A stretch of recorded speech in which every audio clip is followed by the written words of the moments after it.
Hello and good evening. How is everybody doing? I'm assuming that's James. I'm not sure if that's James or Bledin now. You guys are confusing me with this Alchemist keyboard stuff. Spiffy, I know. Yeah, it's. I decided to have a play around with this Streamlabs OBS rather than continuing on with normal OBS. So we'll see how it goes for tonight. So yeah. Keen to see the board close up? I'll make sure there's some close up shots. Don't you worry about that. So is this Bledin or is this James?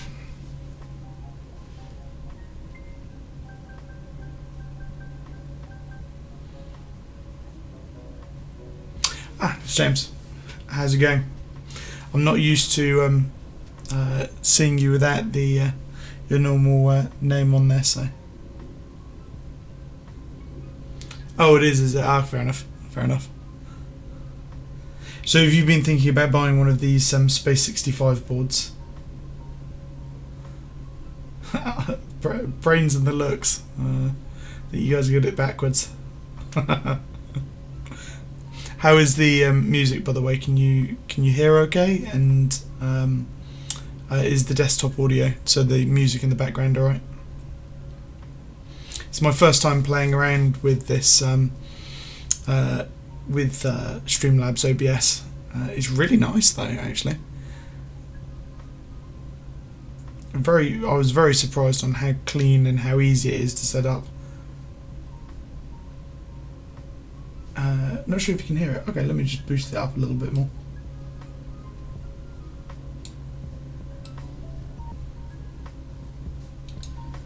How about now?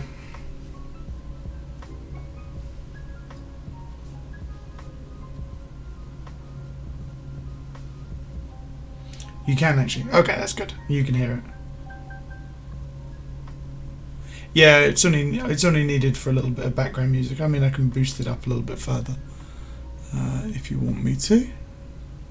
Wherever I've put it. There you go. I'll bump it up. Let me just close all of this down, and we'll get started with the stream shortly.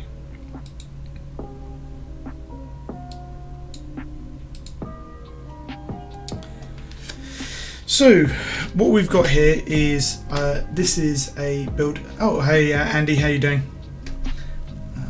Yeah, long time no see. It's been a long time since I've done a build. So, what we've got here in this box is we've got the Space65. This is Dan Bones' Space65, and he's got a specific layout. He wants it in ISO. But I know that he is a Mac user, so he wants a couple of the keys switched around. It doesn't really matter because that'll all be done in firmware. But what he's sent over is he's sent over some GMK Deep Space here, which I'm interested to see because I've always been a little bit of a fan of the Deep Space caps. So interested to see what they look like on a board. It'd be nice to see if the contrast. I've been told that the contrast between the purple and the grey isn't great, but we'll see when we put it on the board. So we'll put that over here for now because we don't need it straight away. So this is a black Space65, and it has a carbon fibre plate. So let's just open this up. So he's also included some GMK stabs. So we've got a set of GMK stabs here. We've got way more stabs in there than we actually need, because I believe we only need 3 lots of stabs. A space bar and then the ISO enter and the normal backspace. So what else have we got in here? So in the actual kit they include a little hex key, Allen key, so that you can take the board apart. Pretty standard really. Then we've got the PCB. You can see that he's ripped it open. He's given it a good check to make sure that it's all working, so I wouldn't have to. But obviously after the stream ends I'll be going through and just making sure everything is alright, and I'm going to be flashing the board with his final firmware. So let's just get this out of this little baggie. So you can see here that, let me just get it focused, Grey Studio.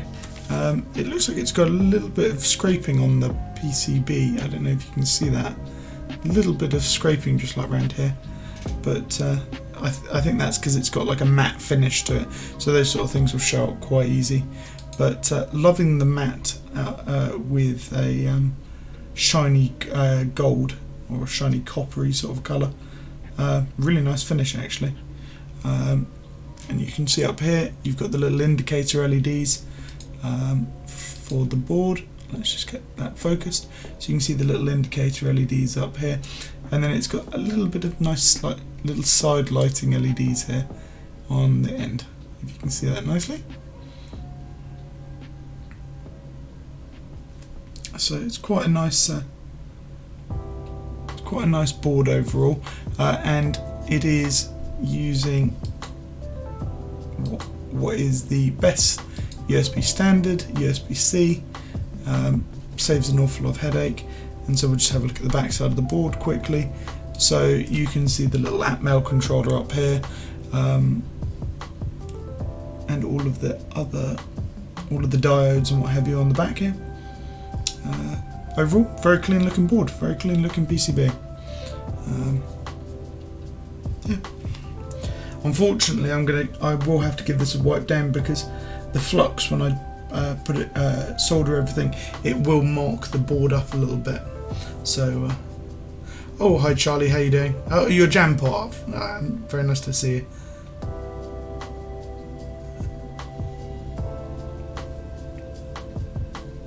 And Guti is here as well. We have one of the MK UK mods here as well. Well, actually, James is an MK UK mod now, so we've got two. Did you shower specifically? Yes. Made sure to shower and make sure I smelled nice for the stream, you know. But no, I sound hoarse. Well, I thought I sounded a little not goaty, but yeah. So here is the Space65. So this is a big, it's actually quite a heavy board. It's probably heavier than the FR87 back here. So it's got quite a thick chunk to it. So you can see the beautiful carbon fibre plate. I'm catching the light just perfectly to show the carbon fibre off. It's a lot more subtle in person, but that is a really nice board. Really nicely finished on the edges. And overall, the overall build quality of it is lovely. So let's just have a look here. So obviously we've got an international PCB, so it's got the cutouts for both ANSI and ISO. You've got one option for the shift here, and then you've got a few options for the spacebar. We are going to be going with a standard 6.25U bottom row with the standard 1.25s, and then obviously normal ISO, but with the backslash and the hash keys swapped around in the firmware for him. So you can, let's have a look at the side. I'm not going to show you the back just yet, giving you a little bit, but this is where those LEDs shine through earlier that I said about. That's quite a nice little feature. Very, very nicely, very nicely finished overall this board. Let's have a look at the front. My greasy hand marks are all over it already. Let's just wipe that a little bit. You can see fits together just nicely. It's got a really clean finish to it, and you can see here there's a little sort of beveled section. I'm not exactly sure what that's for really, seeing as the board is going to be sat down anyway. Not really sure. So let's have a look at the other side. So sorry about the focus. So you can see really nicely finished on this side as well. Can't see any sort of anodization marks or milling marks or anything, so it's quite nicely done. There looks to be a tiny little ding right on the corner here. I don't know if there's a bit of dirt or something, but it's hardly noticeable. And they've got a nice little design here in the bottom right hand corner. You can see just here, nice little design. Looks like two little minus signs to me. Can't really tell exactly what it is, but yeah. So what we'll do is we'll have a look at the bottom. So we can see that it says Space65. You got all my fingerprints all over it already. So Space65. So they've camera's not wanting to focus very well. So you can see the Space65 logo there, and it dips. So I guess that's part of the sort of logo design. And if we flip it up the other way around, which is a bit weird, it says Grey Studio, so the company that it's come from. And again, it has this sort of beveled section. Sorry, the camera is struggling because it's black on. It's milled black, so there we go. But what you guys can see is you can see the back here where it's a little bit red. So let's show you guys that. So this is the accent piece on it. And it says Voyager 1 here, which is really nicely done.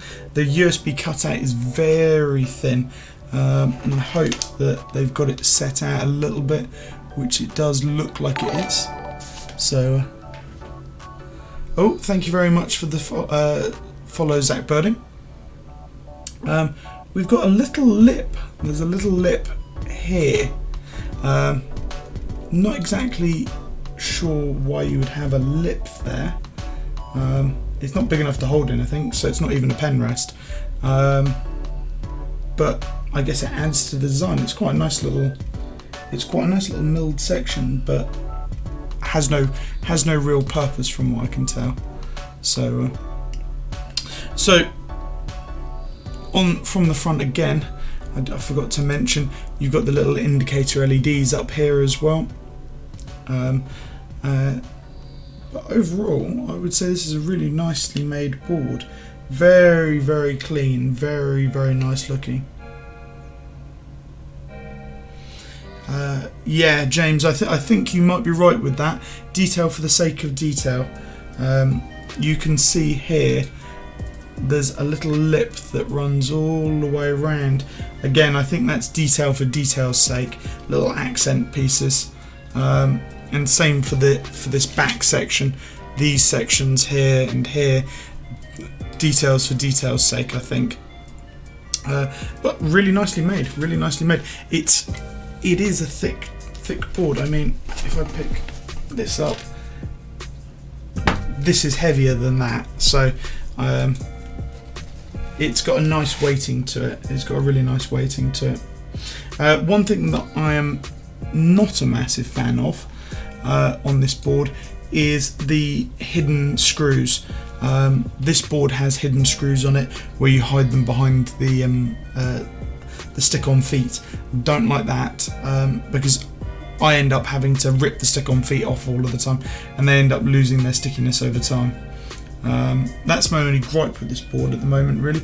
I mean, even the bolts look really premium. When I get them out, you'll see them, but they're gold bolts, and they look pretty thick to me. So the first job of this board is I need to get the plate out. Oh, I don't know if this is. I assume that this is completely tightened up, because I'll focus here on this. There is ever so slight movement here. I'll see if I can fix that afterwards. It might just be that it's not sealing completely properly, but we'll give that a good try and try and get that so that it doesn't move about. Did I buy this? Sorry, Charlie, I missed your message earlier. Did I buy this during the group buy? I'm assuming that this isn't my board. This is a client's build, Dan's, and I'm assuming that he bought it in the group buy. Overall, I think he's done a really nice the group by Runner has done a really nice job, and Dan has got a really nice board. Bit thin for my liking, and it's got some weird bezels, but beautifully made, beautifully made. Alrighty, let me get this taken apart. I'll keep it in this little box to keep it safe for now.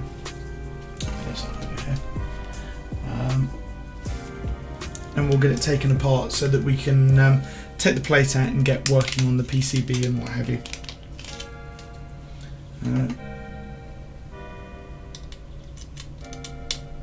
It's the reason that piece was probably moving is these aren't tightened up fully.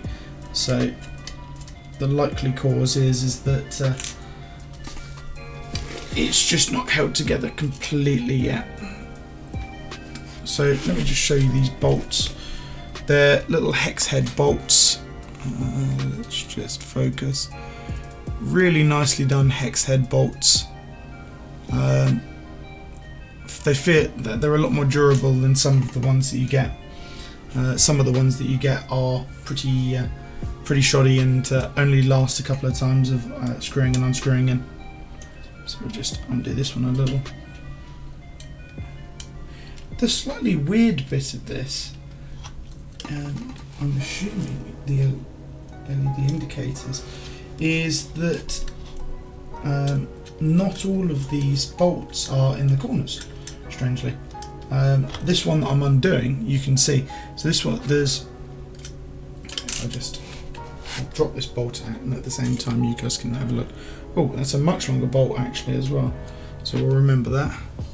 So on here you can see corner, corner, corner, and this one is down the opposite end. I'm assuming that's because of the indicator LEDs up in this corner. So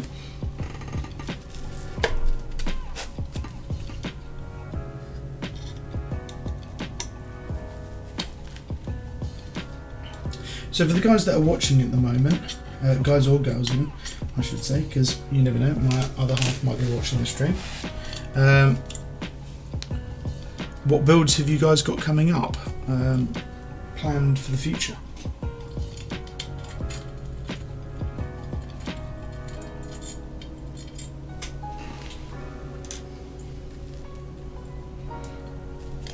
Not enough. Not enough builds. There's never enough builds. Hopefully another IDB 60 build with undetermined switches.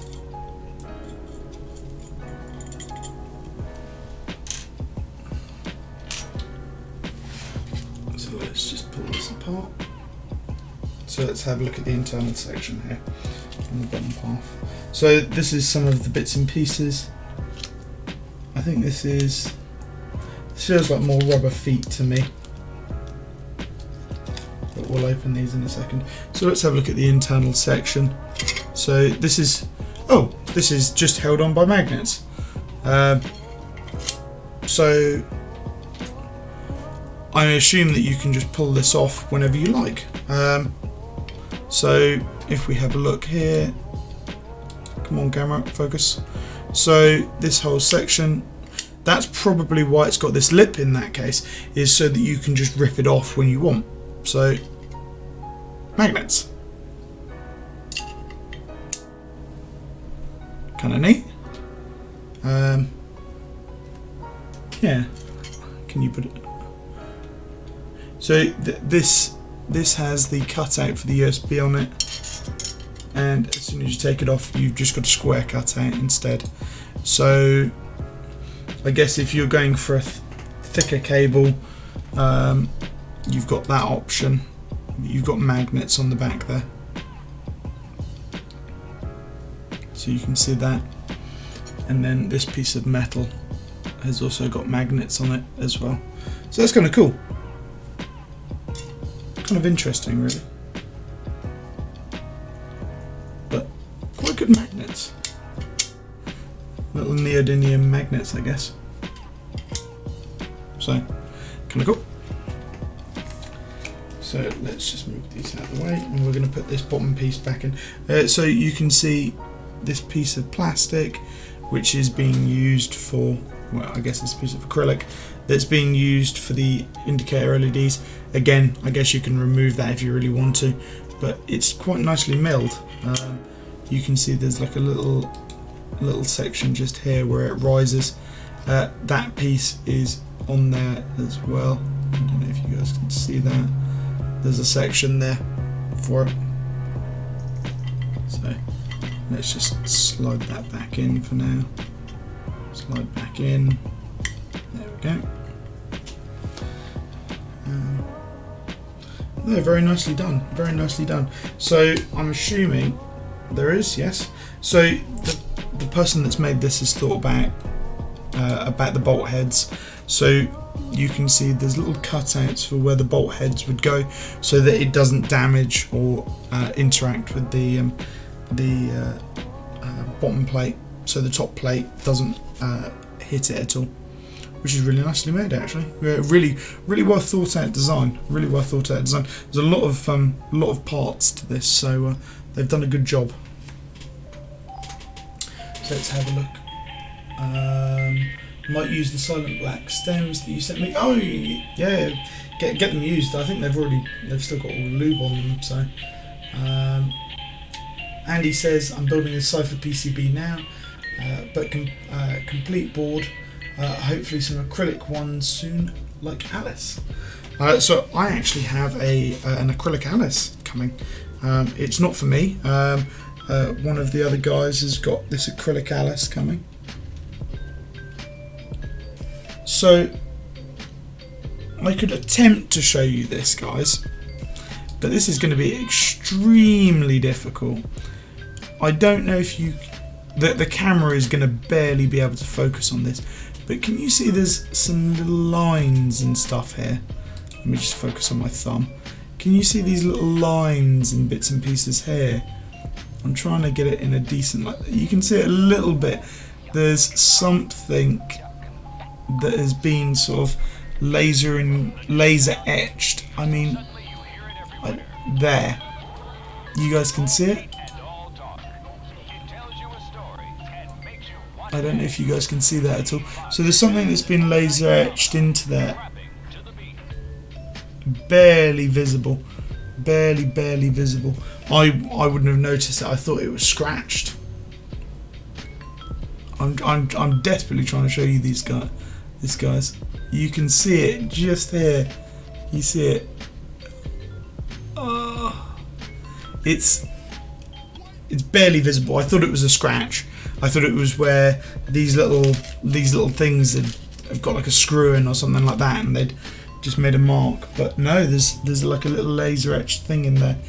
It looks almost like almost like the tops of buildings. I can't really tell. It's really difficult to see. But that's enough of that. So let's have a look at the top piece. The magnet's coming off. So this is the top piece. So it's got that lovely carbon fibre plate. It's got the little tooth that's there. Nice anodization around that. So let's have a look at the back of it then. So you can see it's held in place with these little gold screws again. And there's what, 7 of them holding it in place. There's nothing in the top, so there is going to be, I don't know if you guys can see that, there is going to be flex in the top section of this, so you can see that. So there will be flex across the top, which is a surprising choice really. I thought you would, if you're going to have it down here, I guess with the carbon fibre plate you want a little bit of flex. I don't. I like a nice rigid board, so you can see up here they've milled out the corners. Really nicely done, really nicely thought out again.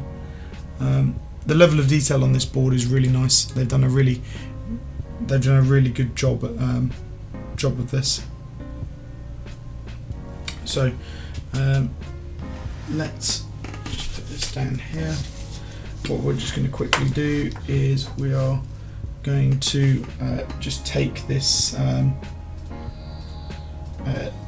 plate out so that we can get working on the plate and PCB.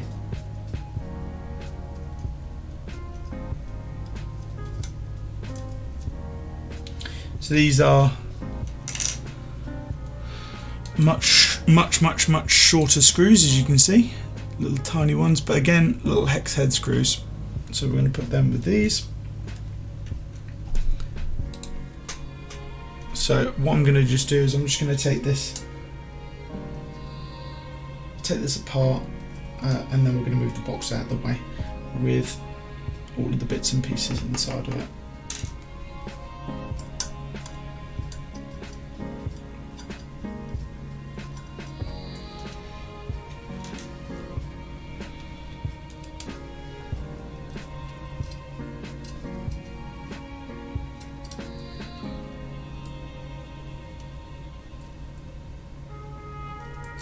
Are you looking out for an Alice PCB?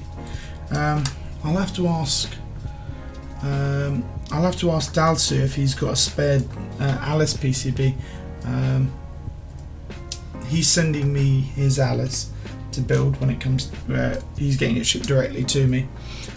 So I don't know if he's bought a second Alice PCB or what he's deciding to do.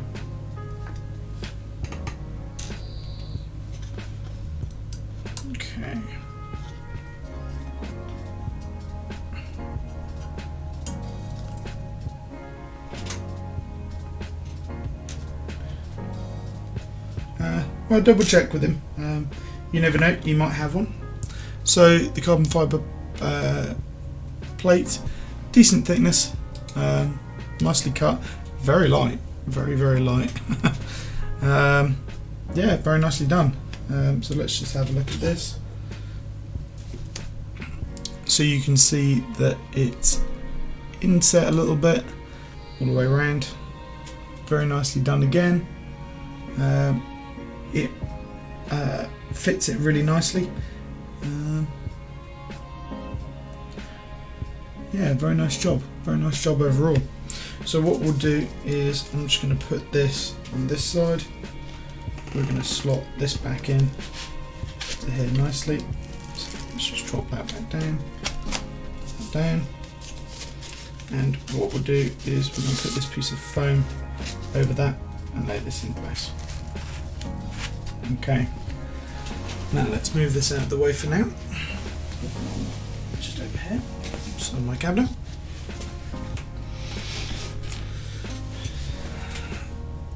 So, we've got the carbon fibre plate here, and we're going to take the PCB.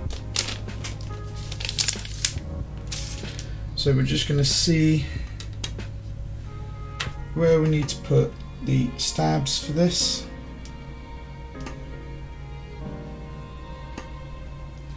So these ones up in the top corner, they're nice and easy. So the only ones that we need to really pay attention to are these ones here in the after the 1.5 views here.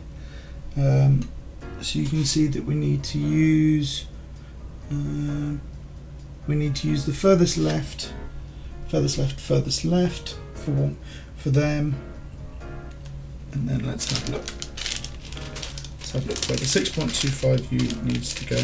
I'm assuming that it's going to be again the furthest left.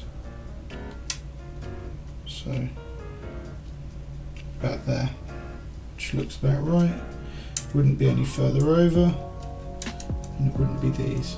So yeah, furthest left, and that'll go in nicely. Okay, so the first job is we're going to just put that on the other little bit of foam over there. We're going to hockey tape mod the plate. Something I always think is a good idea with any board is just hockey tape mod the plate. So I've got some just standard white hockey tape here. It's a decent tape. I think I bought it for a couple of quid off of Amazon. So we're just going to chop a little piece. So we need 1, 2, 3, 4, 5, 6 pieces in total. So I'm going to cut 3 long wide pieces.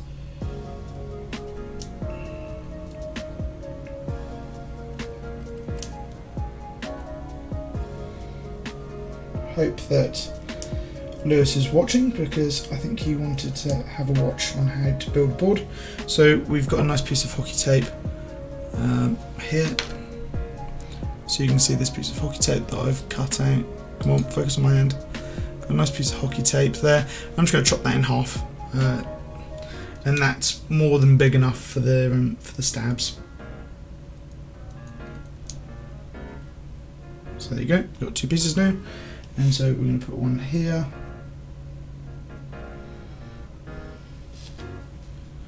And where did I put this 6.25 in? I'll put it back into the baggie.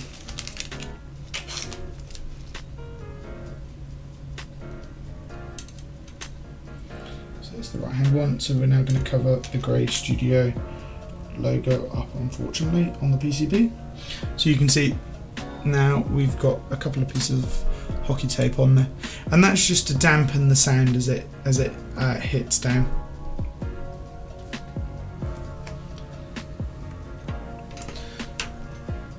So let's just get a couple more done. Yeah, Andy, go get him for me. I'm going to be starting the soldering fairly soon because the switches are all lubed and ready to go. So I think he was chatting yesterday about needing some help or a guide or something like that for soldering. So I might be able to help him out here. Obviously, guys, if you do have any questions whilst we're streaming, please do drop them in the chat. There's a lot of very helpful people here, and you never know, I might also be able to help you out. So, I'm putting that in the wrong place there. Let's just take this piece of tape up because this is the ISO enter, not ANSI enter. Which Lewis Flood.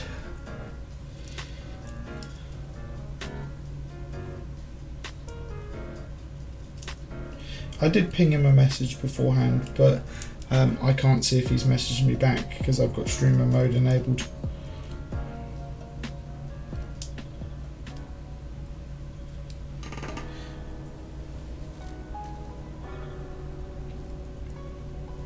So have you guys bought your tickets for the Birmingham, well, I said Birmingham, Leeds meetup yet?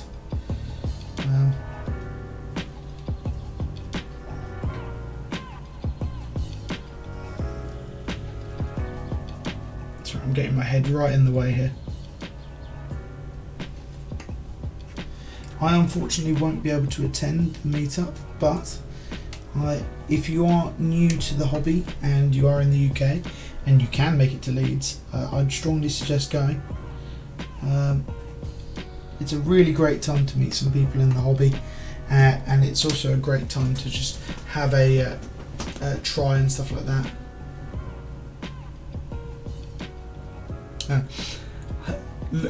Andy has a question. I have a question. What's the next plan for the switch breaker? So I've really started on this actually. Are they here? In my magical box of springs, I have got. Where are they? I've got an interesting weight of spring. I've sent some of these out to the others, but there is an interesting weight in here somewhere. I have just thrown them in there. Here we go. So we have some lovely 10 centinewton springs for the switches when we decide to do them, and so they'll go into the switches when we decide to break them in. It's a slow project. That's what it is. It's a slow project. We'll get there eventually. So that's those in place quite nicely. So what we're just going to do now is we're going to set this back here. Let's move this out of the way for now. We don't need this any longer. Just put that down there. So what we're going to do is we're going to get the stabs in place. So in here we have, I think this is the same song as last one. So let's just move this song along.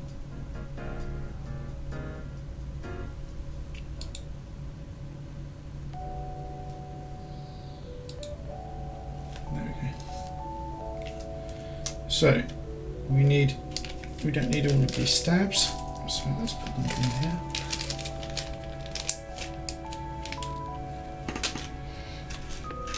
So we've got 3 lots of stabs here, and I've got some. Is this the exact same song again?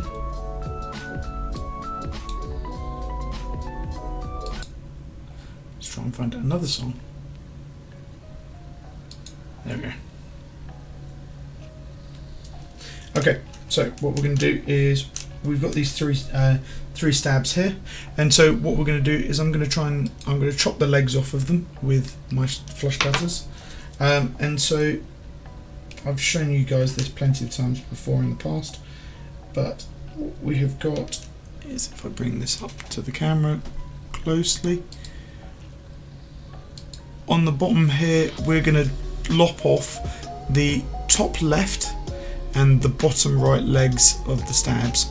So these protrude a little bit further down, you can see there, they protrude a little bit further than the normal legs, and this makes contact with the PCB, and it normally, because they've got a little bit of spring in them, it makes the bottom out feel mushy.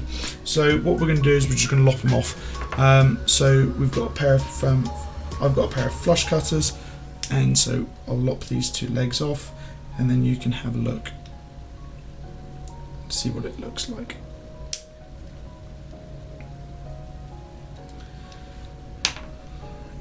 Just make sure it's nice and clean. There we go. So if I show you the bottom now, we should have little lopped off legs, you can see there. So I've just cut them off at angles. There's nothing protruding further than they need to now, so that's perfect. So what I'm going to do now is, after I've shown you that, I'm just going to get to these quickly and get them done, because we then need to lube them, and then we need to solder the board together. So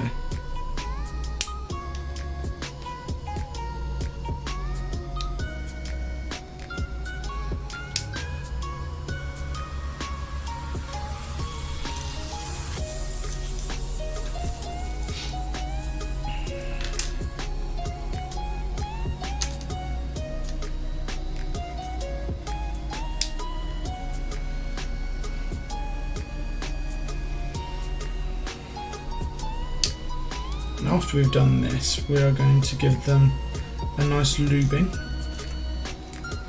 I've got some car lube here, which should do a decent job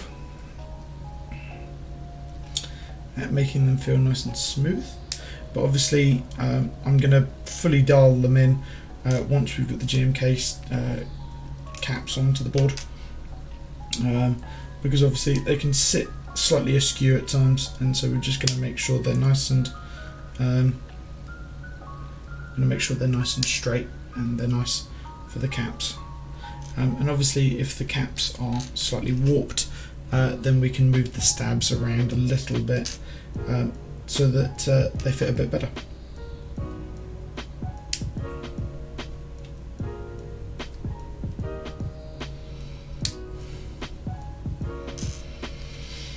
Okay, so let's just put this in the bin.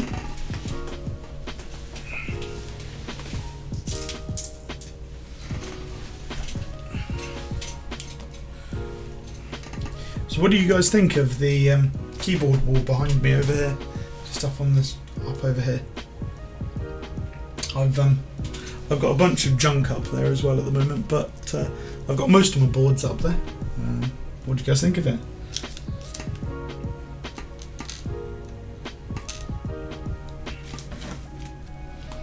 Okay, so I've got my old trusty car lube brush that is filled with this stuff, and this stuff I always find gets everywhere.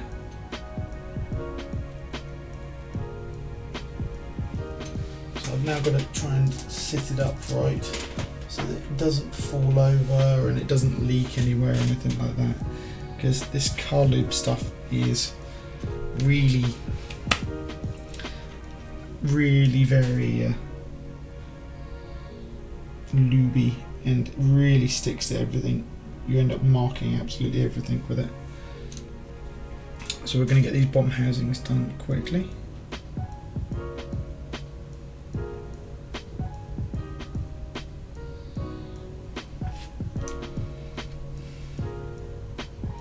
So I like to go for quite a thick coat of lube on here, but it's definitely one of those things that try it, but put them together, try them. If it's too thin, add a little bit more.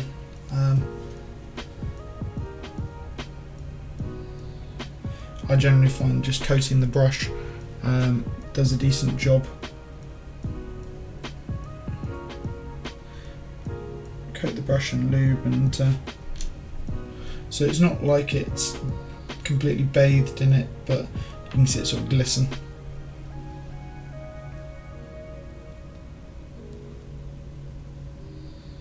So Borden is here. It has been 44 minutes. I'm doing the stabs, but we had a good look at the PCB and everything. So PCB and the case and everything like that.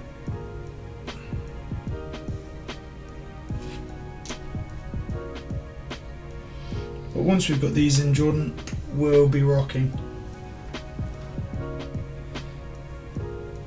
You'll be surprised.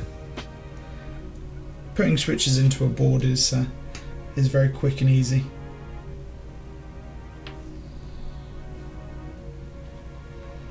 I've still got an hour and a quarter.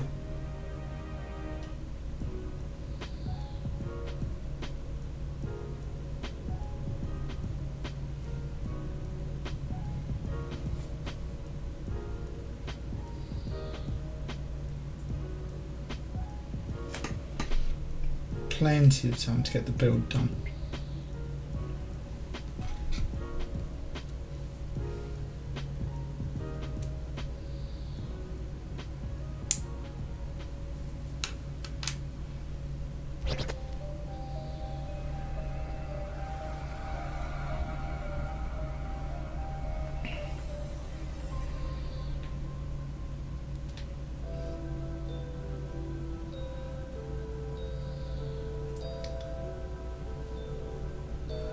Oh dear, boys. He's lawyered up. He's lawyered up.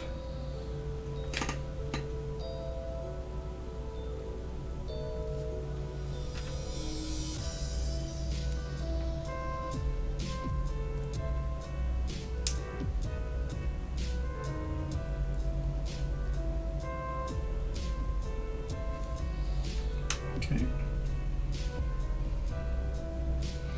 Got a little towel down next to me to wipe my hands after all of this.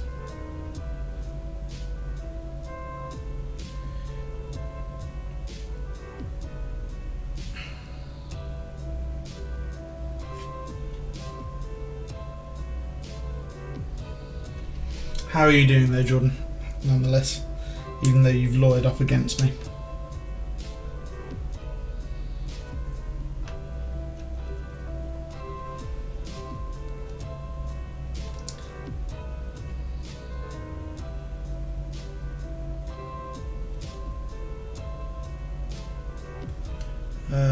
I want to see 65 switches done in record time.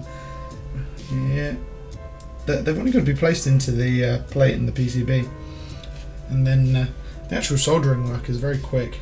I've got a good soldering iron, so, and I've got a decent flying solder as well. So.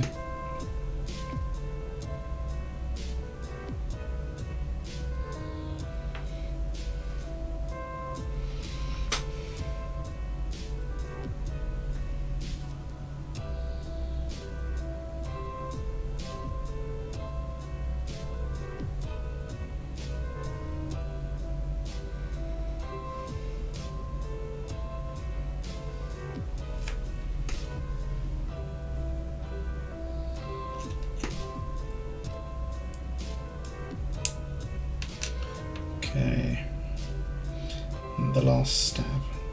So on this last stab, I'll just show you guys how much lube I put on here. You'll be able to see my fingers glisten. So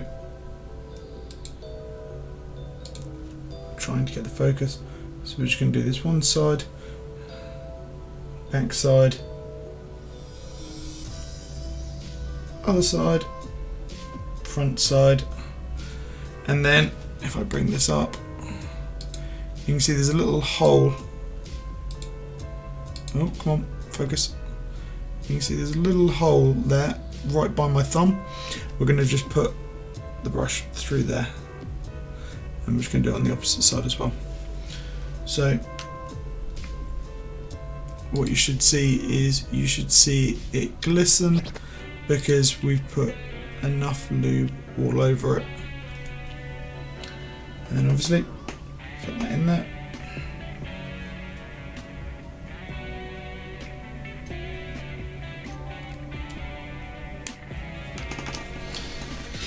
Okay, let me just grab this towel.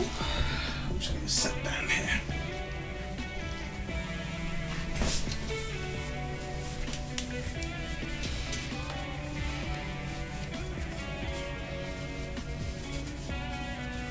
So what do you guys think of the new stream layout, by the way?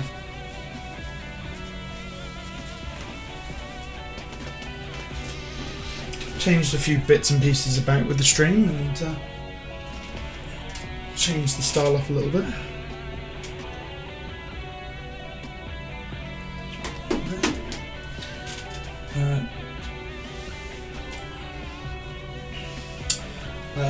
You boys going to Leeds? Unfortunately, I won't be going to Leeds. I'd love to, but it's the day that I fly back from honeymoon in America.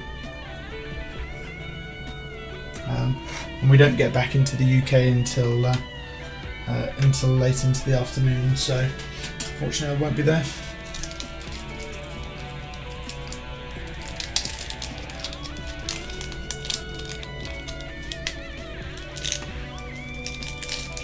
You never know. I'm sure that Will sort out another London meetup soon. So let's just get the screwdriver here and get it focused properly.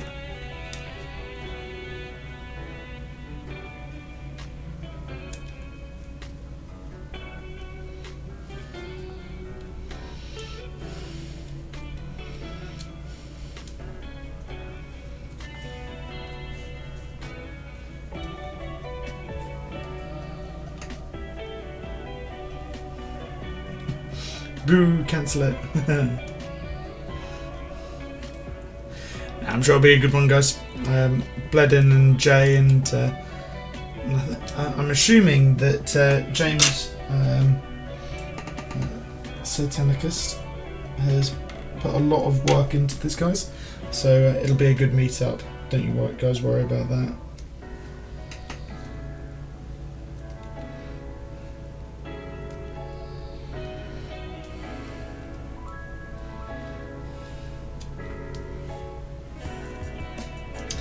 Yeah, there is going to be a Surrey mini meet still. I'm still got that planned, but obviously other things have taken over.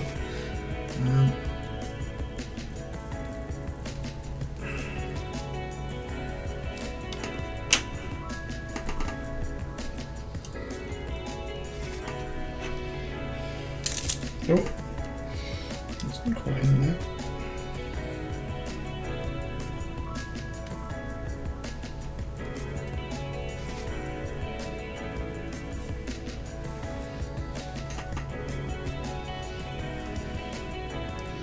So just screwing these in quickly.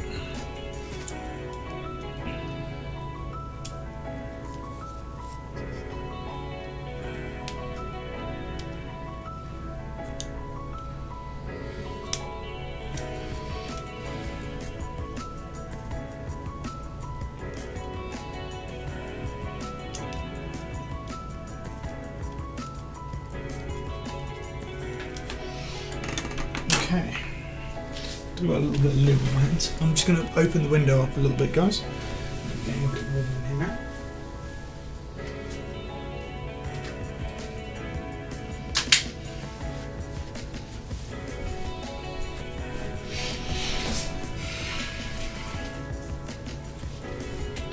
Okay.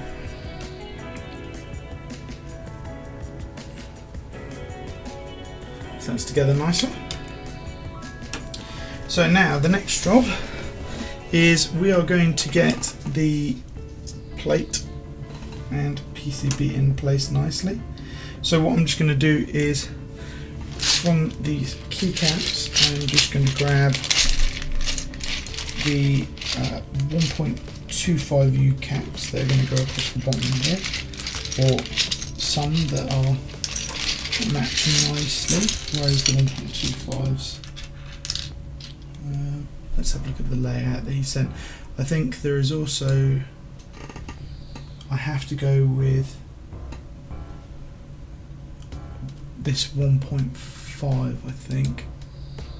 Oh no, he wants two 1.25, so I don't need that one at all. So let's have a look in here.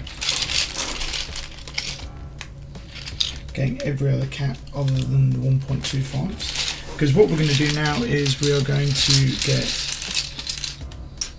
where are the 1.25s in here?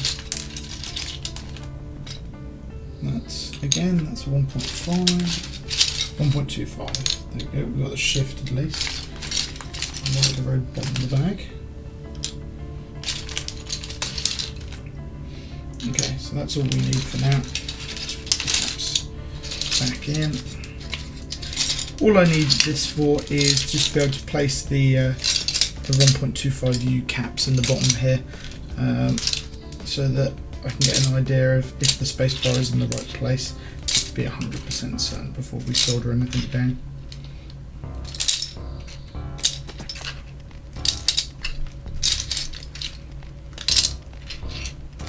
Sorry guys, I can't see you there, obviously.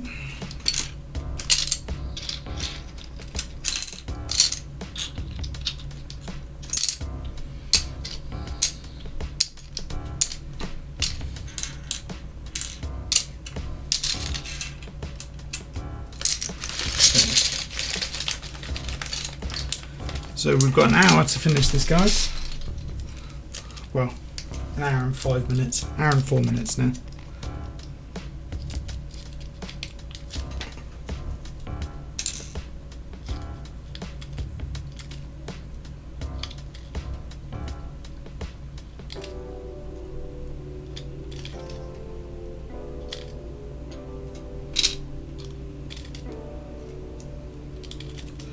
I'm not even going to start the soldering iron up. I'm that confident, Jordan. Okay.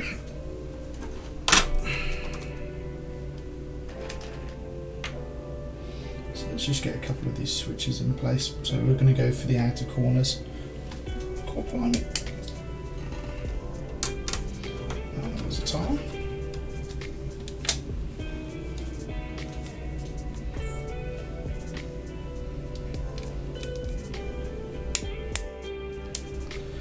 Thumb is going to be sore after this, I'll say that.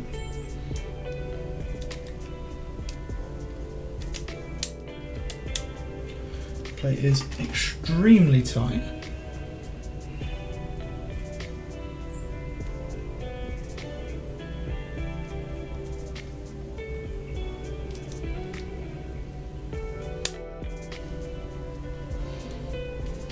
Yeah, so it's left hand one.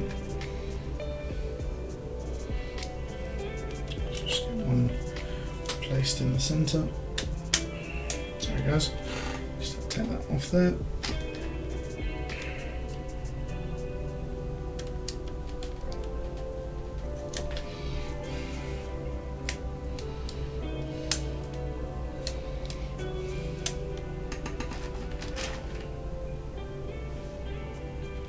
Okay, let's get another one in the centre here.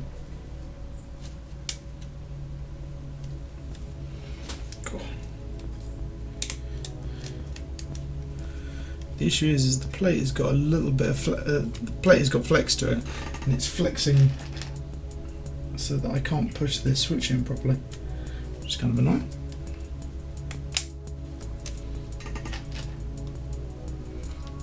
Okay.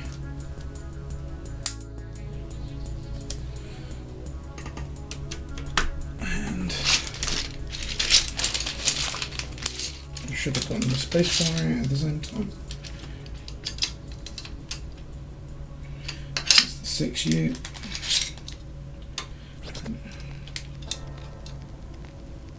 That is also the 6U.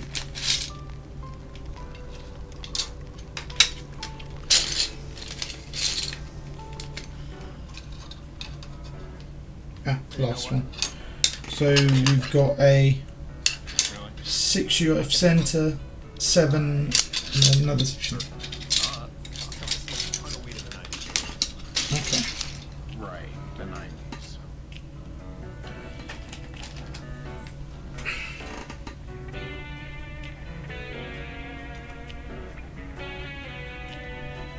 So we're going to go for the centre. Oh. Hi, Wade Blash. Wadu Blash. Wadu.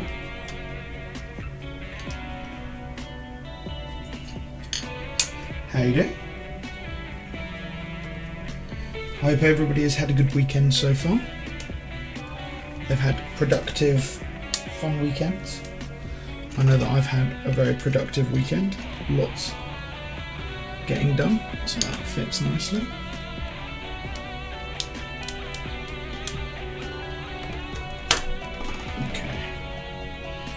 Let's just double check the stabilised keys. Put these in.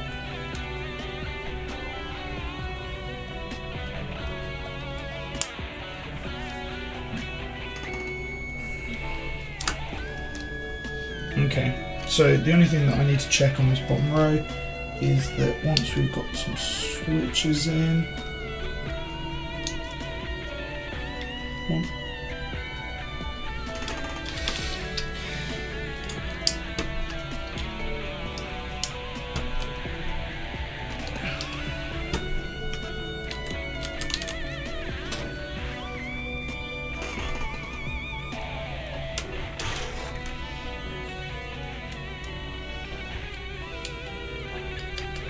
Yep, so that's got a good bottom row here, which is perfect.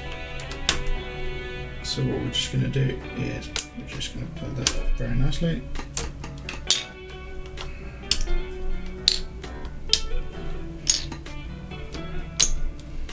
Okay, so we don't need these caps any longer.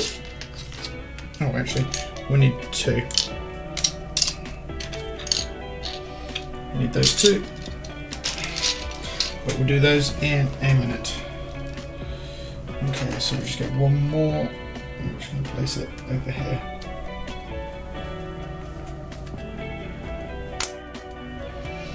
Okay. So we've got the plate held in place with a few switches here. Obviously these are Holy Panda switches. Re-lubed Holy Pandas on that mention as well. So let's turn the soldering iron on. Let's flip her over. So we've got 58 minutes to solder this now, guys.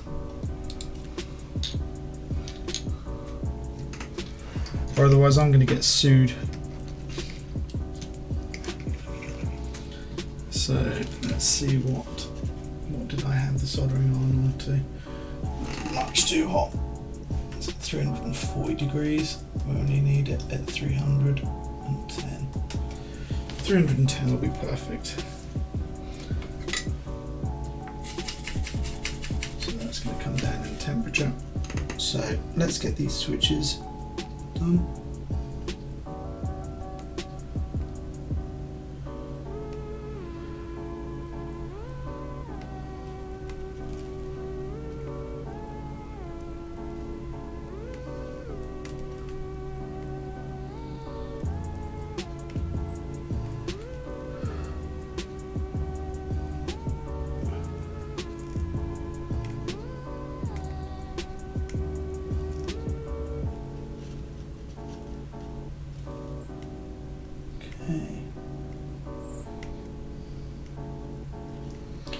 I'm going to bump this up to 320. It's not flowing as well as I'd quite like it to.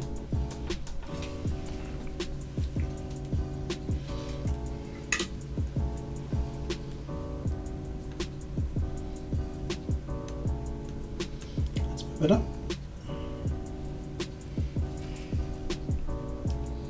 So So I hope you guys can see this fairly well. Oh, I've got my normal. Where is it? Oh, I've put my normal cleaner somewhere. Doesn't matter too much. I can use this foam one that comes with it. Good evening, Mayor Advice Guy. So, what I'm going to do is, I can't really bring it in any closer. I can focus a bit better though.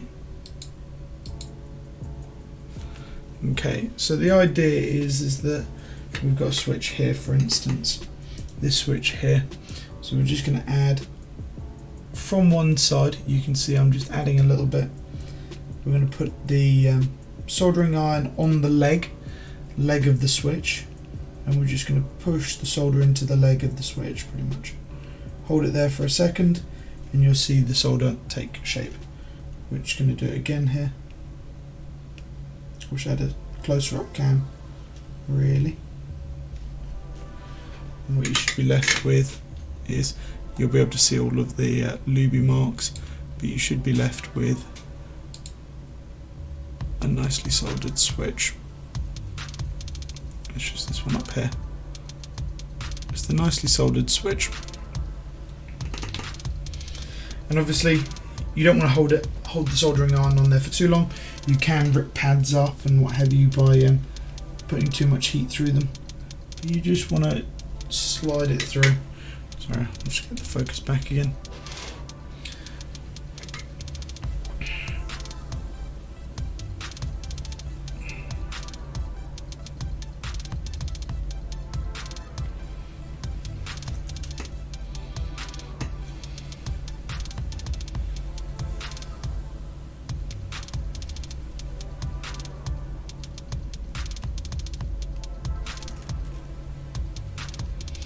Obviously, if you've given soldering a try and you're still a bit too worried, I do offer a soldering service, so do message me if you're worried about anything. I can always help you out, even if it's finding decent soldering guides and stuff like that. More than happy to help out.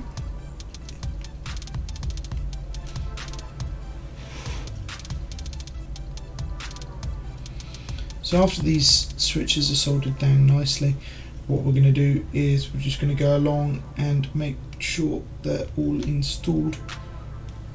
Get all of the other switches installed even, sorry. Get them all installed and then get them all soldered down. And I can quickly just go through all of them.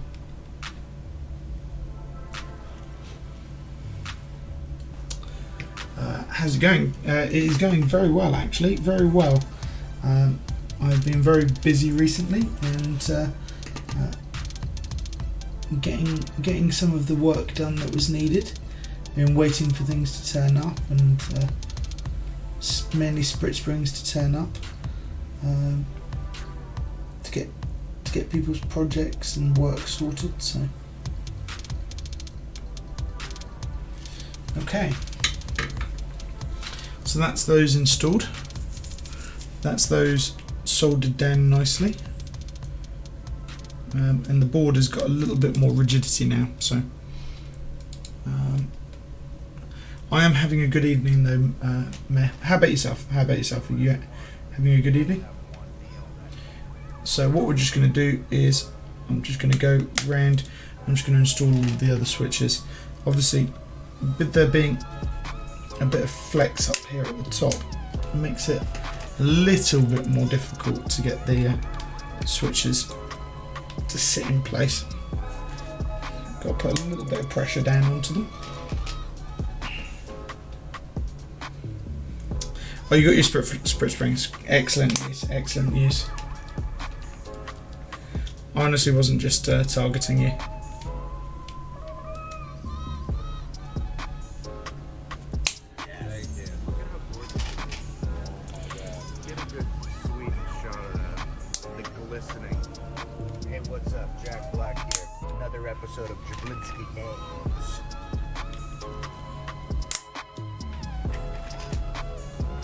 having a nice and quiet evening. Been spending most of my day relaxing after a hectic evening yesterday, and just preparing to lube some ink switches with said springs. Oh, very nice, very nice. I've actually been lubing some ink switches with 72 gram springs as well today. I was doing it last night.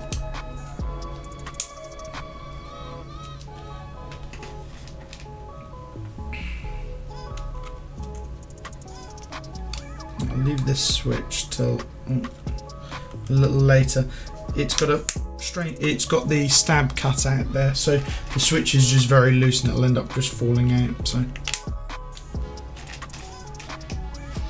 alright, let's just pour some of these switches in. I do have way more switches than I need. He bought 110. I assume for a slightly different project. I feel a little vulnerable, a little exposed without my powerful man beard. Oh, forgot the spritz stuff. Has it been sent out? No, I haven't sent yours out yet, James. It is actually sat on the desk just over there, just next to me, and so I'm going to be sending them out tomorrow with this board and hopefully Lewis's switches if I can get them done this evening.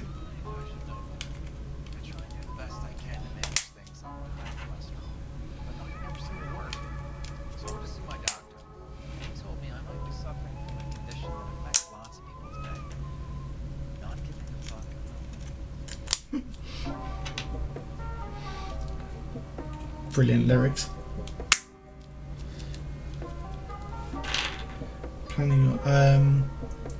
Planning on putting a 1.2 kilos spring in my escape key. Jesus, that's pretty pretty heavy. What ballpoint pen is that from?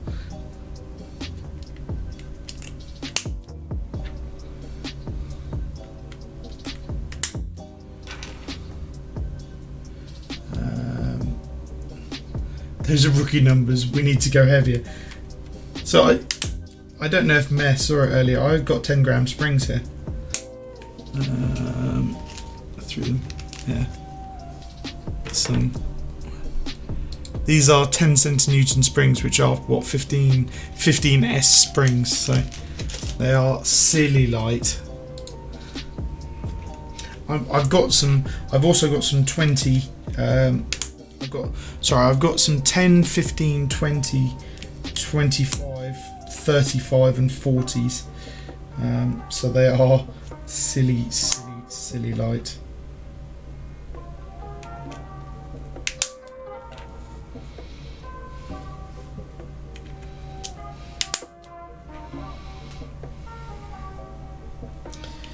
So that it doesn't have the use that you think that they would do. I'm not actually going to put them in a board. Well, I might try them in a board, to be fair. They might be silly easy to press. I think they would actually go quite well with some like Zeal V2s, albeit you might not get the return on them because they're that tactile. But it's for a project that me and Andy are doing. I'll let you guys know what it is. So it's no hidden secret. So me and Andy are making a switch breaking machine, and for that switch breaking machine, it's going to be 10 by 10 square, so 100 switches. And the idea is that we've seen in the community quite a lot recently. People breaking in switches by using them, which is okay, but it's not consistent. It's not a consistent way of breaking switches in, because the modifiers will obviously get used far less. Certain keys will get used far less, and obviously if you rotate them, they're going to get that. It's still not the same amount of use across all of the switches. So the idea is that we're going to make a little machine that you program in and say off you go and do 10,000 actuations, and it does 10,000 actuations across all of the switches. And we think that would be quite useful, and obviously the lighter the spring, 10 gram springs, will be perfect for that application. it means that the machine that's having to actuate isn't going to be struggling to press the switch down because it's that heavy. So I'm just going to put this on.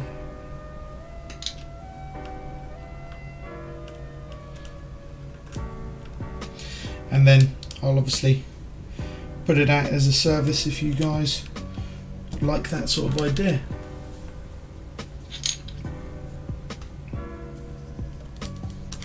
Obviously, you say it's smart, but Andy is the brains behind this. I just thought up the idea of I want something that makes switch press and even press, all time press, you know. He's the smart one.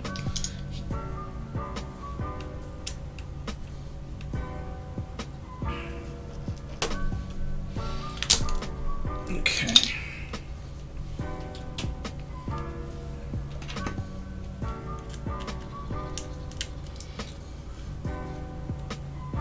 But I had this idea a little while ago, and I was originally going to be doing it with caps unlocked, but we never actually got round to it. So my idea is that I'll sell switches that are pre-broken in, and then if people want, we'll try and make a open source machine that will sell through probably Metboards or something like that, and people can then do their own switches as they please, so that everybody can have their own break-in machines. Because breaking in certain switches like creams, or like the new retooled cherries, is something really high on the priority list for people. You break them in over the course of a week or 2 weeks or a month, and it really changes the profile of the switch. And I mean, if you don't have to do that manually yourself, all the better. Just set this machine going, or buy some switches from somebody who has one of these machines, and it saves you a bunch of time. And obviously they'll come to you pre-lubed, pre-broken in, pre-cleaned, everything.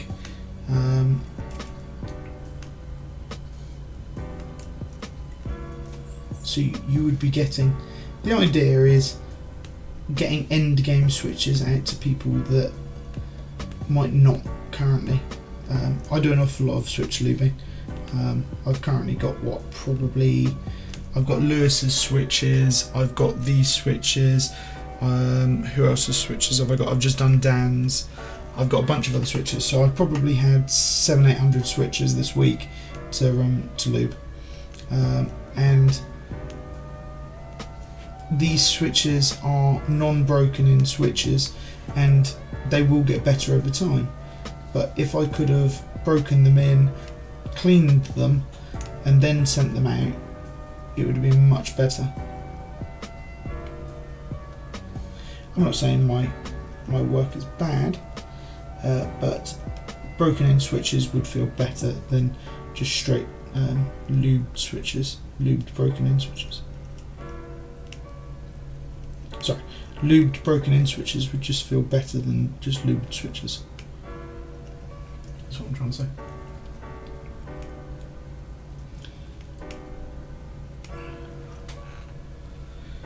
So we've got 40 minutes, guys, until I'm going to get sued by Jordan. And we've soldered the whole bottom row and nearly the second row. So I think Jordan better get his barrister to stand down.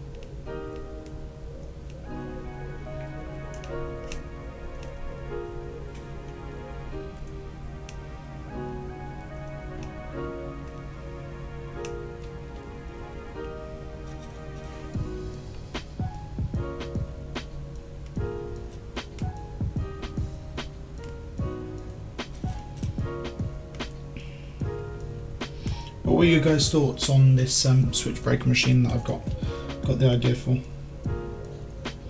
I'm planning with Andy. you guys think it's a good idea? Bad idea? What would you change about it? I'd like it to be open source hardware, really.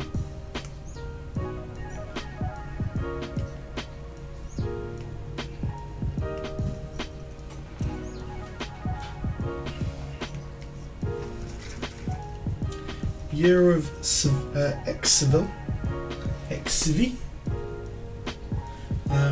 Hello, I haven't seen you in here before, but thank you. Is there anything that you would change about the idea?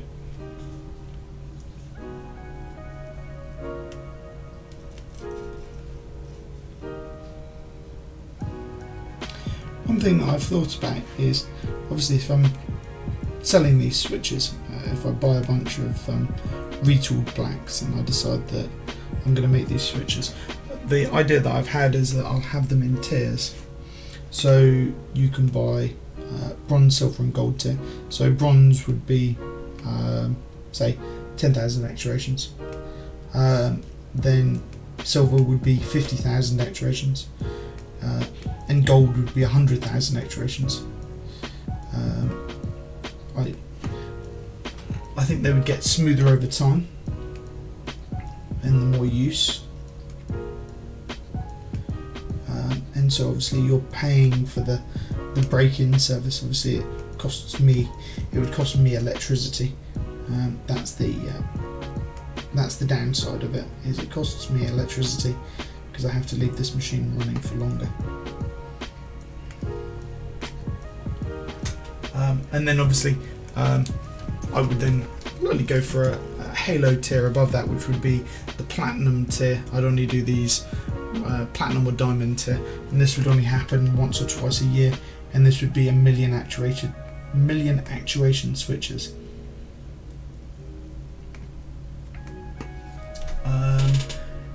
Hard to know what to change when you don't know what it is yet, but the idea is nice and would be fun to try and create, being able to break in X number of switches that need for a board is really smart. Yeah, I think somebody who knows the switches they like, say they like retooled blacks, I think it's a decent step up being able to break them in consistently.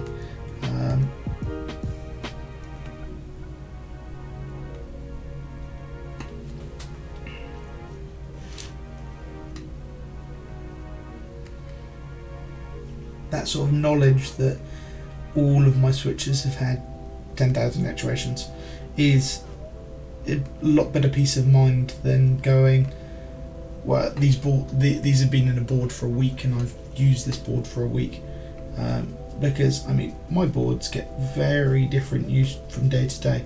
Sometimes I'm having to send email after email, and so they'll probably get a couple hundred actuations each per day. I don't know, maybe a bit more than that.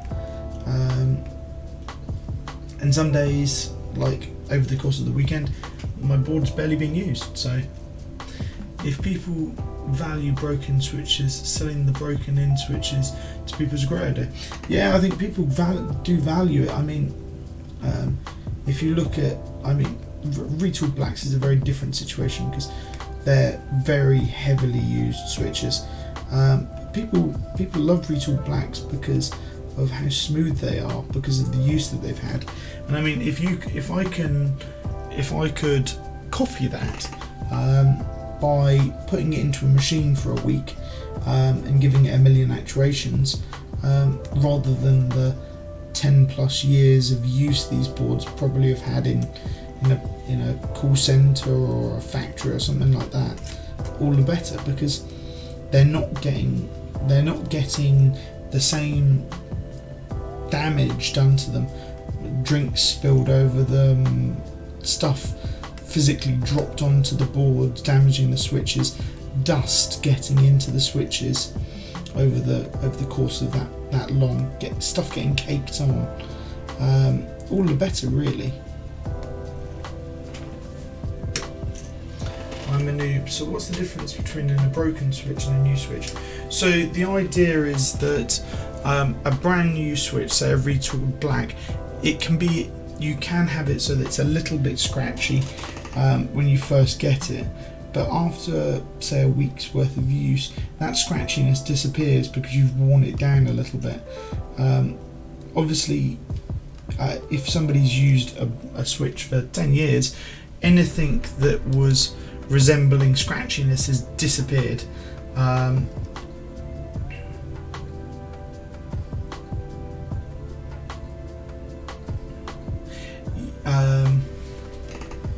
So it smooths the switches out. It also allows for the lube that you've installed onto the switches to flow into the right sort of places.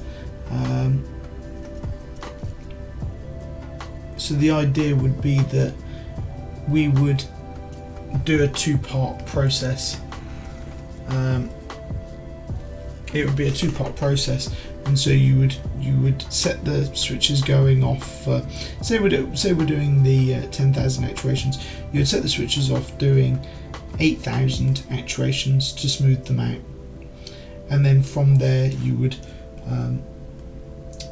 take them out, give them an ultrasonic clean, lube the switches, and then you would give them a final 2,000 actuations, which will allow the lube to penetrate where it needs to get to, and then maybe in some cases even more lube adding to it, just to make sure that we've got a consistent lube across it all. Quick maths: if you click 5 times per second, then you need over 100. Sorry, if you click over 5 times per second, you need 48 hours for, what is that, 1 million actuations. Yeah, I mean 5 times per second is quite quick for the machine that we'd be using. We would be using, I've forgotten what they're called now. The idea would be to get a weighted plate, and the whole plate pushes it down at the same time, because the idea would be you would have the base layer, and so this base layer would have the switches on it, and that would just be an acrylic piece with switches put into it, and then above that you would have a flat plate that had what would be linear actuators, and so the idea would be that plate comes down, pushes the switches down, that's an actuation, comes back up. So obviously 10 gram springs is perfect, because it means that you're going to have no resistance to this plate, so you just make the plate 12 grams. You'd make sure that the plate is 12 grams across. So if you have 100 switches at 10 grams, that's a kilo's worth of 1 kilogram's worth of actuation force you need. So the plate needs to be just a little bit more than a kilogram to actuate it. So the idea would be that we have these linear actuators to push the plate back out. Giving all the trade secrets away here, guys. Quick maths: 5 clicks per second, then you need 100 hours for, what was that, 3 million? 3 million actuations. So, yeah, I mean, we're going to make sure that, I mean, 1 million actuations is crazy. That's like a really high amount of actuations for a board. Okay, we are all complete on the soldering side of things, guys. We have now got a board installed with all of the switches.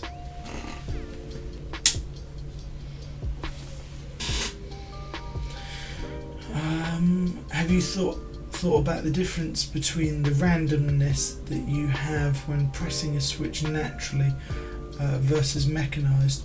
You will get wear from different directions. Oh, that's a good point, actually. I didn't think about that. Obviously we're just going for just a single straight push, which would just be straight up and down, but obviously it being pushed like that sort of thing would create a different wear on the switch. Obviously we'll have to just test that out to see which wears the best. Okay, guys, So the board is together. So what we're just going to do is I'm just going to put the space bar on quickly.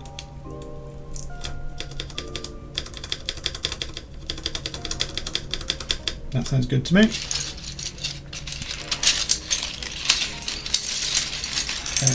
So I need the ISO end. So I'm just getting these switches out. Sounds good to me again.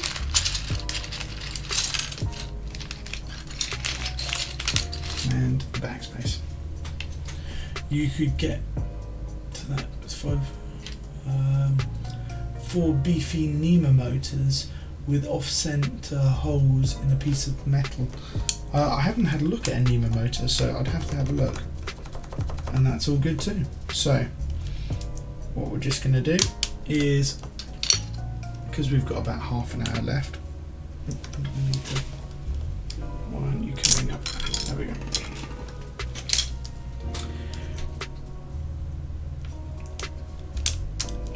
So years of XCVII, I don't know. Make sure you follow the channel because I do stream at random times nowadays. It's when people send me their boards, so please do follow. Thank you very much for the follow. And also Wadu, thank you for the follow earlier. Obviously I try and stream as often as I can. I'm not a big streamer like Jay. These are client builds. When they come in, and so I'm able to do them as and when they come in. But normally I just get a plate and a PCB, and it's not good enough for me to stream because there's not enough content there. So what we're just going to do is we've got this piece of foam here. So we're just going to put the piece of foam down again, flip this boy over,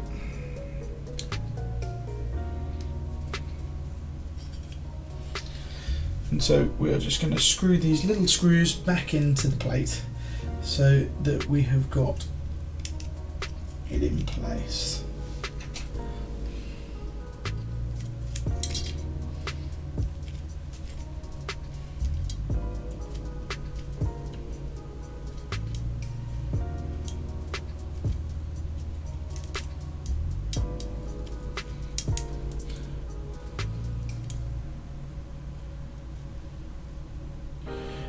There will be a typing test of this video after the stream. After I've finished this stream, I'll make that before I send the board back out to Dan, and that will go up on my YouTube channel. So if you guys tuned into halfway through the stream, or you just want to watch the stream again for the insightful tips that I've given you, obviously. I have a YouTube channel, and I will just dig that out for you here, and I'll put that into the chat for you.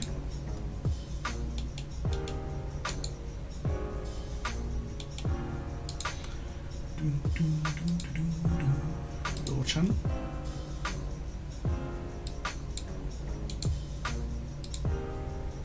So please do go give me a follow. I'll put that into the chat. Please do go give me a follow. I mean, I put out sporadic content, but that's the best place to see if I've streamed recently and you've missed the stream. It'll be up there.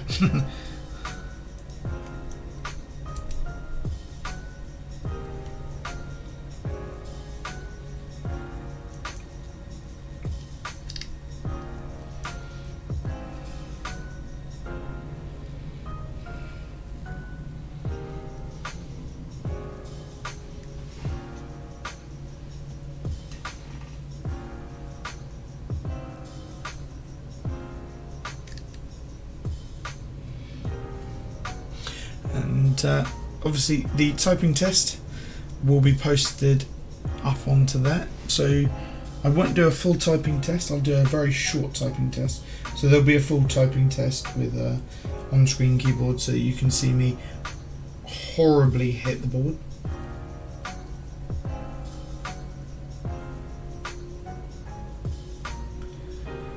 Sorry, I missed your previous message. I've just seen your newest one. So Nemo motors are one of ones used in 3D printers and CNC machines. Some of the larger ones can move lots of mass really quickly. I think that could work. I mean, a Nemo motor sounds like the best idea. We were looking at linear actuators, which are just like a normal linear switch, just moves like that, and they come in rates of from 0 to 1 pretty much, and the speeds aren't that quick. But realistically, I wasn't looking for speed at the time. I was looking for something that I could just leave going for a day or 2 or 3 or something like that to get to 10,000 iterations.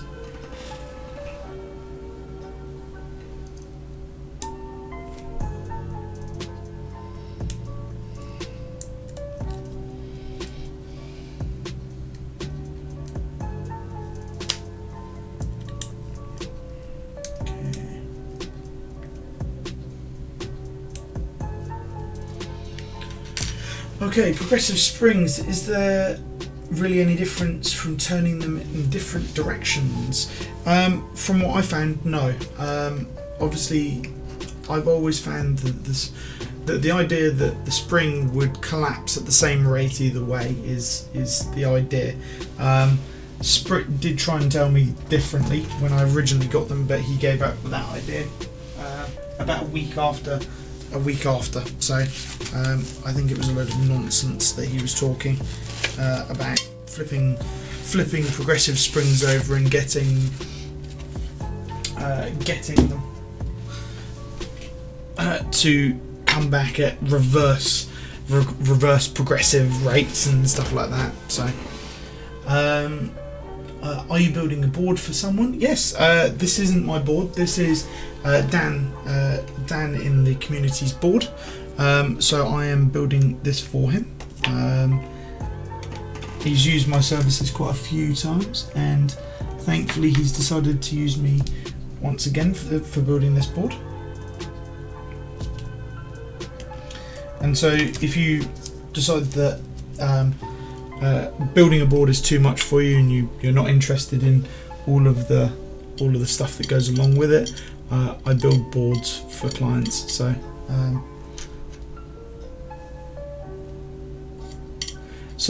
I think I probably charge very little in comparison to some people in the community for lubing, but I charge 35 pence a switch, and then it's 5 additional pence for spring swapping and 5 additional pence for I'm putting the wrong one in here. 5 additional pence for stickering. Obviously there is an additional little charge there if you don't have the springs yourself, because the springs do cost about a tenner. So that's what I do. And if you want it ultrasonically cleaned, which I do suggest for these switches that I've got here, I'd charge 10 pence per switch for that, and that's just to cover the cost of, I use a ultrasonic cleaning liquid, and that just covers the cost of that.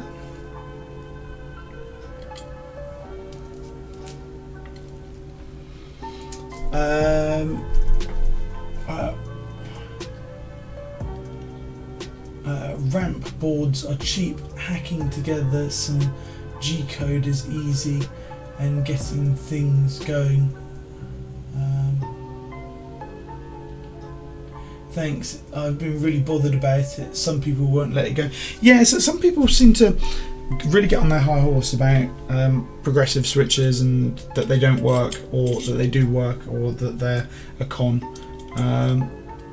I've got 72 gram progressive switches, and they're Sprit's latest batch, and I'm actually really liking them. I've got them in my cream switches, and with a little bit of lube, they're a lot quieter than the stock ones, and they feel a lot nicer as well. So I'm going to continue using them. I did have the progressive springs in this board here, and that's got Zilio V2s in it, and it just didn't feel quite right. It didn't feel like the springs, it didn't feel like it was returning. It would return to the point where the actuation part of the tactility part of it is, and then it would bump up, and it would do that after you've lifted your finger off of the switch. So it really felt weird. It was almost like a double bump that you would get, because you would get the bump of it hitting that actuation point, the tactility point, sorry, and then you would get the secondary bump of it topping out on the top of the switch. It just felt a little strange.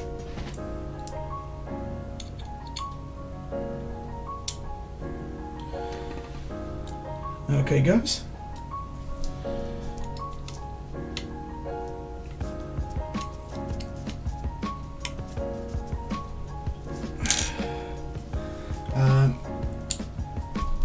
And James nicely says, I don't charge enough.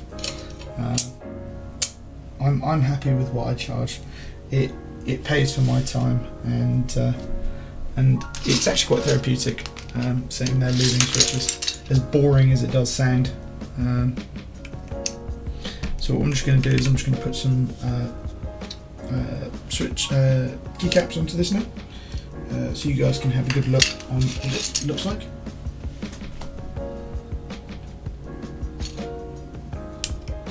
I'm going to go for a flip spacebar.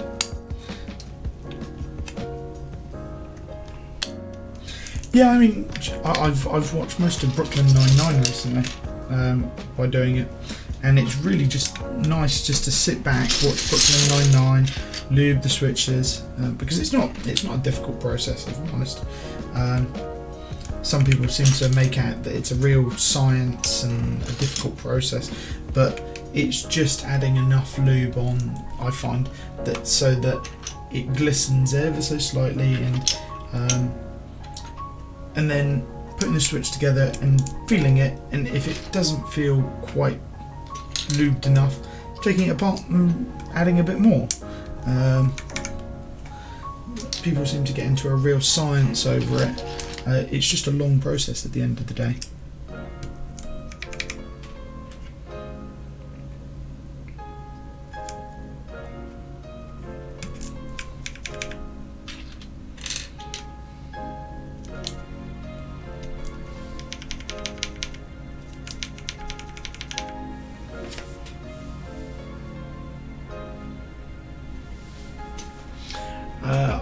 I save it for Friday and Saturday evenings, pop it on top, pop on top clack, and awesome wrestling podcast.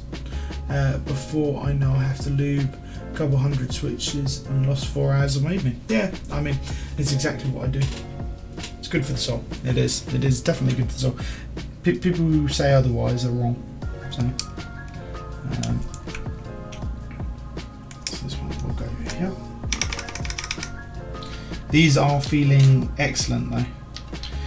One thing that, to give you guys an idea, these are the mash drop Holy Pandas, and so they are, unfortunately, they're not nice switches coming from the factory.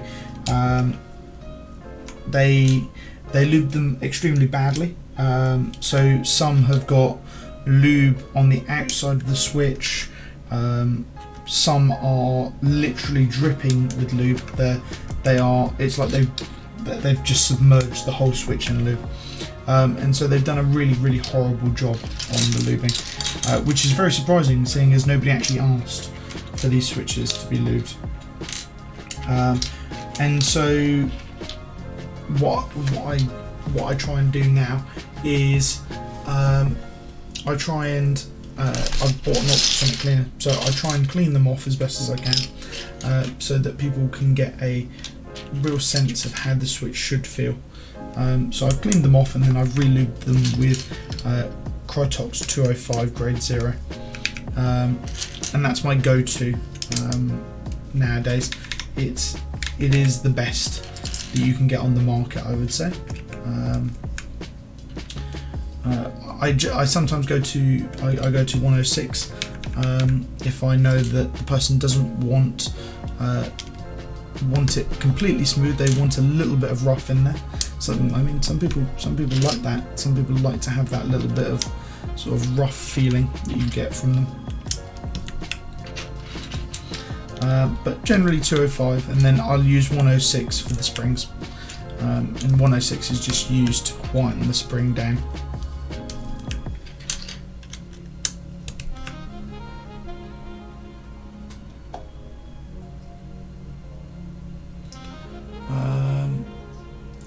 Holy hell, a 1.2 kilogram switch was a mistake. So mushy, really tough. I have no idea what the actuation is. Yeah, it's the at 1.2 kilos there is no actuate. Like if you had a tactile switch, it's no longer tactile. You've just got a linear switch.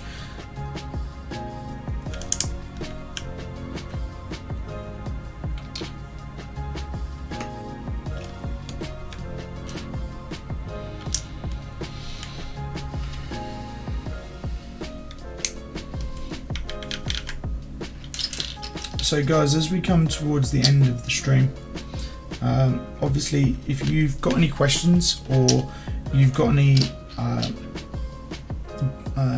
questions that you don't want to ask on the stream, for instance, I'm on the Mechanical Keyboards UK Discord. Please do just drop me a message. Even if you're not going to be using me to build your board, what have you, please do drop me a message either way. I'm happy to help out. I'm not one of these people who is against helping non-customers out, all of this sort of stuff. I'll help you out as much as I can.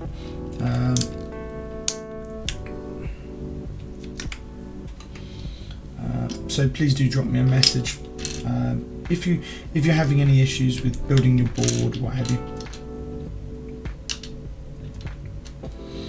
But after my stream, you have got the beautiful Jay. Jay is on Top Clack, and he'll be on after my stream. His stream starts at 8 o'clock, and so he's another great guy from the UK. So please go and watch him. He's going to be building a board this evening. And just before I sign off, I will put the link into chat so you guys can find his stream. And you can go have a good watch, because his streams are really, really informative, and because he's one of the hosts of Top Clack, he's a bit bigger in the community than I am, so he's got a little bit more behind him, so he gets more boards on the regular. Unfortunately, I don't get that many boards on the regular, so please do go follow him, watch him, and say hi from Matt's stream.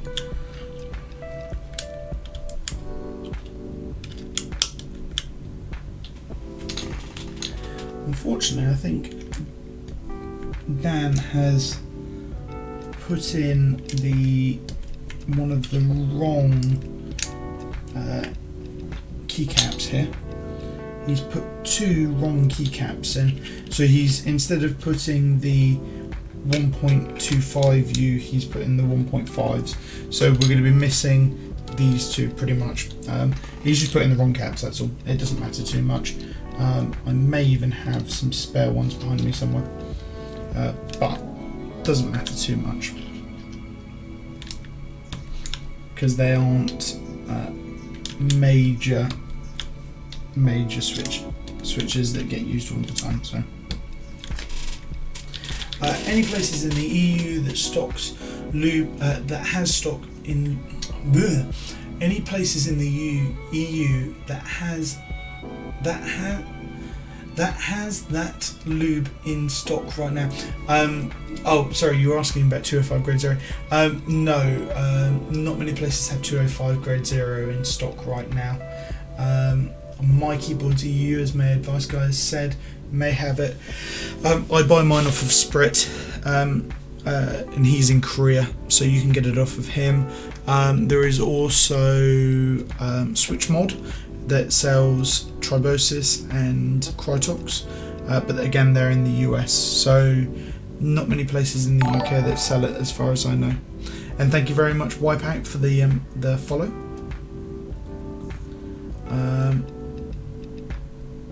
Yeah, I checked, and all of it was out of stock right now, unfortunately. That's a shame. I'm sorry to hear that. It's, I mean, lube comes and goes. I bought quite a lot of mine when we did group buys for it in on MK UK. Kauser buying lube. He was the original lube baron. Okay, so what we're just going to do is I'm just going to get these little 3M case feet installed now, so that I don't have to have the foam underneath it all of the time. It will come out of here. It's stuck to the inside of it. Right.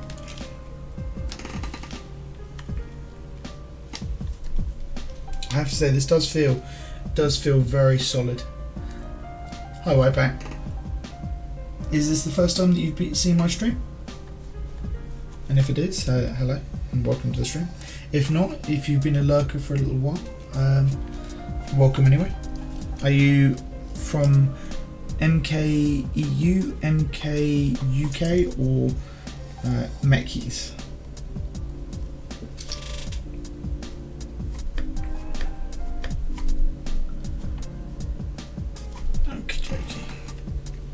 So this is the board.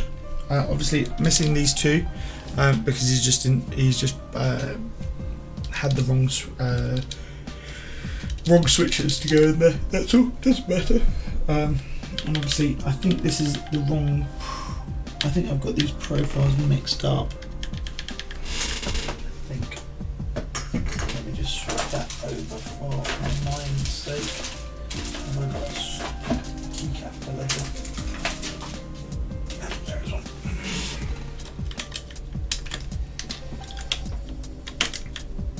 I'm really coming round to Holy Pandas now. I'm liking them more and more. So these might be what I use with MT3 Serica. So let me just mute the desktop music, guys. And so this is the Space65 by Grey Studios. It has re-lubed, that is ultrasonically cleaned mash drop Holy Pandas in it. It's using the original springs and it's been re-lubed with 205 grade 0. On top of that is, on top of the PCB is a carbon fibre plate, and right on top of the switches are the GMK keycap set, which is Deep Space. Really nice keycap set overall. Really liking the colours actually. So let's just get a nice picture for you guys, so you guys can see that nicely. Sorry for all of the fingerprints all over the board. I'm going to give that a good clean after the stream finishes.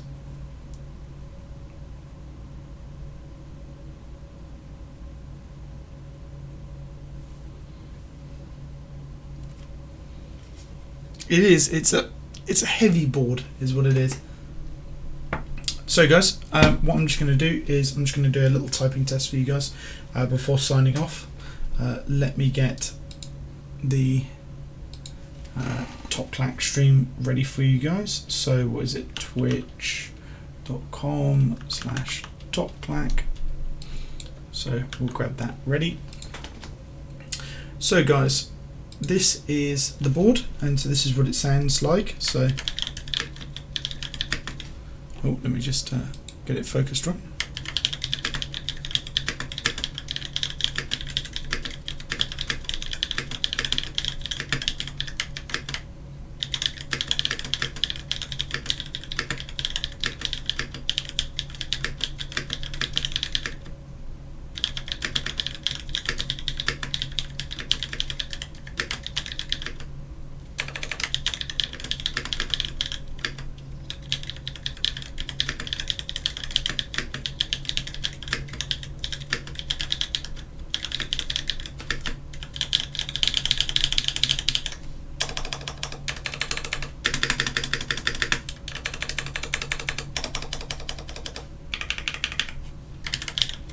you can definitely, so there's a feeling of a little flex up at the top here, and then it lessens as it goes down the board.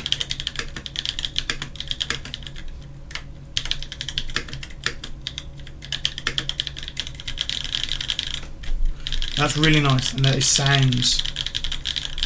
Yeah, I don't know how well you guys can hear that. Let me bring the microphone in a little bit further.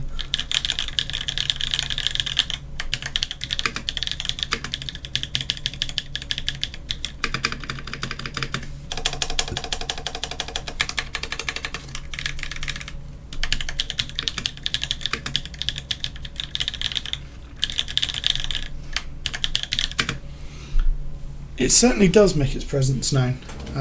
It's got a real thok to it. It's really nice. I might make these switches my next build, for my next build. This backspace is having a bit of trouble here and there. I think the backspace is actually slightly warped. That's fixed it. That's fixed it fine now. I think the stab has just been having a funny 5 minutes. But that feels excellent, it really does. So I would put these somewhere around between mod switches, like the mod H switch and the Zilio V2 switch. The V2 right at the very top of tactility.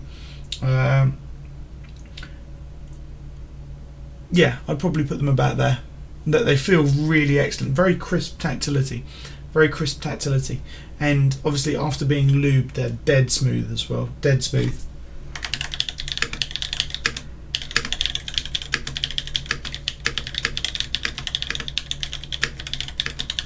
Yeah, very snappy. They've got that.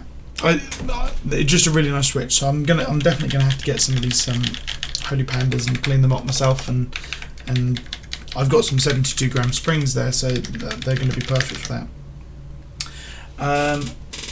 What are your favourite switches? So my favourite switches are the ones that are in this board. Excuse me. So I should say my favourite tactile switches are the one in this board, which are Zilio V2s. And they're just brilliant. They are really great. Love the feeling of like hard tactility. And then in the boards behind me, my favourite linears are in, I don't know, this board here. It's the one with solarised dark, and that is 72 gram ink switches. And then my favourite clickies are in the board with GMK Demonic on. I don't know, it's this one here, I think, black and red. And that's got Gatterstottles, which are Gateron switches with Aristotle stems. They're my favourite. And then obviously right at the very end, I think it's just falling out of the view a little bit, is my Topra board, and that's a great board as well. So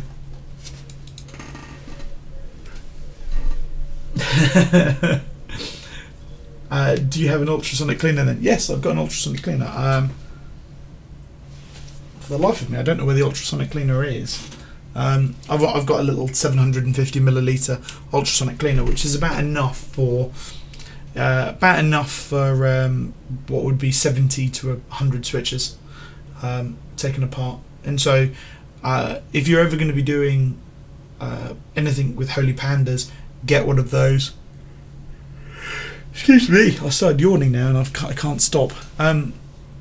Yeah, get one of those. Brilliant piece of equipment, and it really helps. You find that it looks like a soup. I've posted it up there before. Oh yeah, but by all means, drop me a message after the stream, and more than happy to have a chat and help out where I can. So glad that it turned into a yawning stream again. I don't know what it is. It's this time of the evening, and I just start yawning like crazy. Alright guys, but please go and watch Jay's Top Clack stream. Let's see what he's going to be building. So Jay is Jay is going to be building a clipper with a POM plate with the new Phoenix switches, Aristotle clones, courtesy of Gazoo, who is something Homerim Bob or something like that. Hipperim Bob, can't remember his name. He's the guy that made the Sky switches though. And so yeah, he's going to be starting in about 5 minutes time, so please go and watch his stream. Say hi from me. I'm going to go get some dinner, but again, thank you once again for watching the stream, guys. Please go and have a look at the YouTube channel that I posted earlier. I'll just post that again. Please go have a watch of the switch test, the typing test that I do, and I hope you've enjoyed the stream, and I hope you come in again and watch again when I stream next. So talk to you all guys again soon, but see you around. See you later, guys.